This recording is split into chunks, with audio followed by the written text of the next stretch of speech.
tentang fikih, yaitu pinjam meminjam. Jadi, tujuan dari pembelajaran ini adalah peserta didik diharapkan mampu memahami ketentuan pinjam meminjam dan mengidentifikasikan ketentuan dari pinjam meminjam.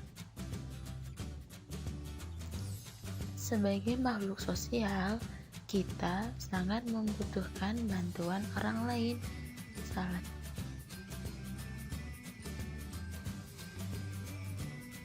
Nah, seperti pada gambar ini, sebagai makhluk sosial, kita harus berinteraksi dengan masyarakat, yaitu dengan kita saling tolong-menolong dalam pinjam meminjamkan suatu barang.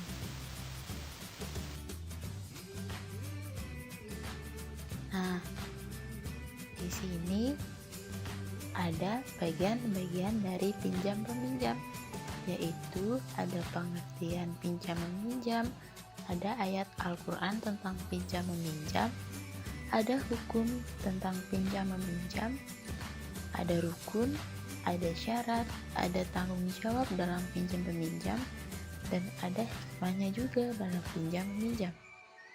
Yang pertama yaitu pengertian pinjam meminjam. Apa sih pengertian pinjam meminjam itu? Pinjam meminjam berasal dari bahasa Arab yaitu ariyah, artinya pinjaman. Menurut istilah, pinjam meminjam adalah akad berupa pemberian manfaat suatu benda halal dari seseorang kepada orang lain tanpa ada imbalan, dengan tidak mengurangi atau merusak benda itu dan dikembalikan setelah diambil manfaatnya.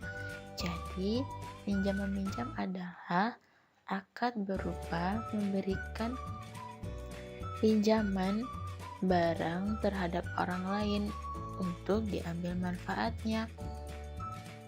Dalam pinjam meminjam, kita tidak boleh mengurangi atau merusak barang itu, kemudian dikembalikan setelah diambil manfaatnya. Selanjutnya, di sini ada ayat tentang pinjam meminjam. Ayatnya yaitu watta'awanu 'alal birri wattaqwa wa la ta'awanu 'alal ismi wal udwan. Artinya, dan tolong menolonglah kamu dalam mengerjakan kebajikan dan takwa, dan jangan tolong menolong dalam berbuat dosa dan pelanggaran.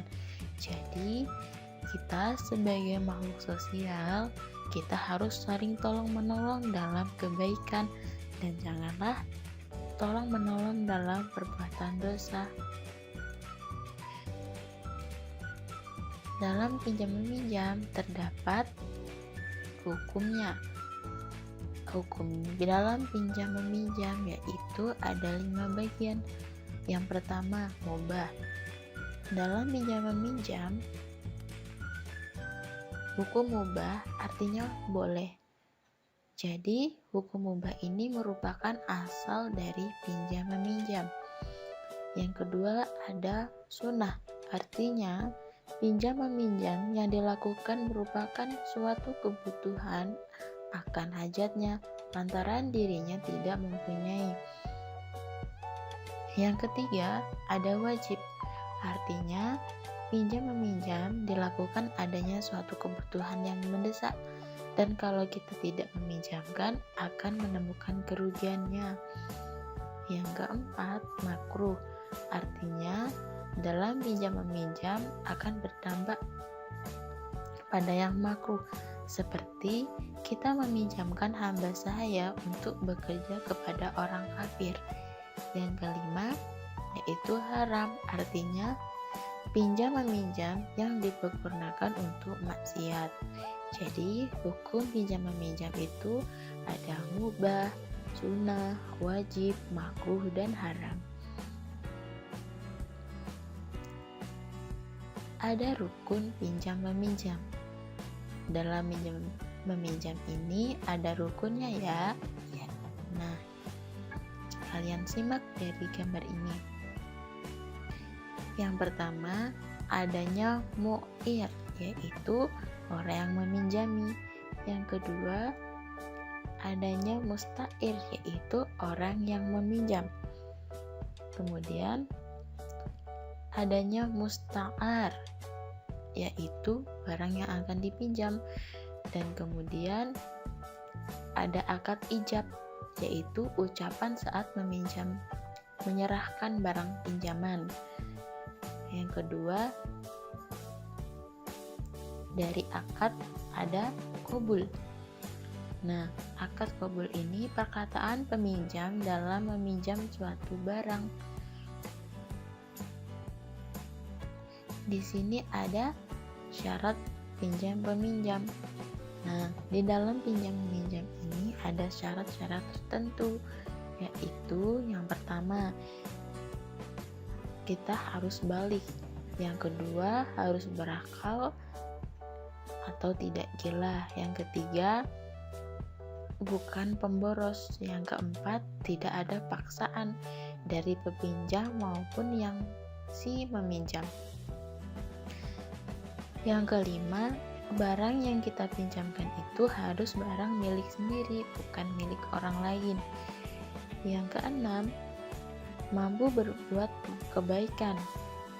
Nah, di sini kita harus bisa mengambil manfaat dan menjaga barang yang kita pinjam. Yang ketujuh, dalam meminjamkan barang harus ada manfaatnya. Yang kedelapan, barangnya bersifat kekal. Maksudnya yaitu barang yang kita pinjamkan itu tidak bisa berkurang, jadi harus bersifat kekal atau utuh. Yang kesembilan, itu kita harus bertanggung jawab atas kerusakan barang yang kita pinjam dan wajib mengembalikannya. Kemudian, tanggung jawab pinjam meminjam. Yang pertama, tanggung jawab pemberi pinjaman. Nah, yang pertama itu kita harus ikhlas dalam memberi pinjaman. Yang kedua, barang yang dipinjamkan harus tetap dan bermanfaat. Maksudnya tetap adalah sifat dari suatu barang itu ketika kita pinjamkan tidak habis setelah diambil manfaatnya. Yang ketiga, tidak didasarkan riba.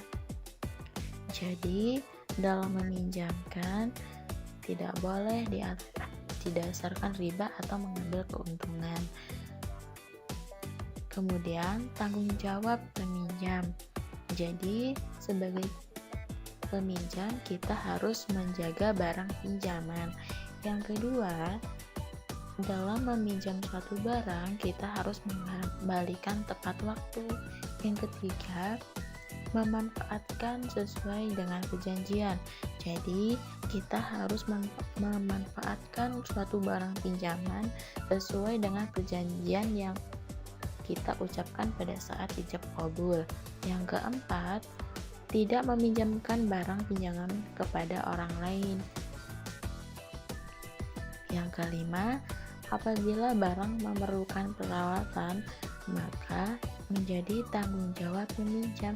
Jadi, jika kita meminjam suatu barang dan memerlukan perawatan, nah itu menjadi tanggung jawab si peminjam. Yang keenam, peminjaman yang disertai jaminan harus membayarnya. Jadi, ketika kita meminjam suatu barang, jika ada jaminannya, kita harus membayarnya. Kemudian, yang terakhir ada hikmah dalam pinjam meminjam. Yang pertama, merupakan wujud mensyukuri nikmat Allah Subhanahu wa Ta'ala. Yang kedua, melatih diri agar tidak kikir terhadap orang lain. Yang ketiga, melatih diri agar sikap tanggung jawab dalam menjaga barang pinjaman. Yang keempat, mempererat silaturahmi dalam kehidupan masyarakat. Yang kelima, meringankan beban orang lain yang sedang membutuhkan pertolongan kita. Semoga kita dapat menerapkan dalam kehidupan sehari-hari ya. Terima kasih sudah menonton. Sampai jumpa di materi selanjutnya.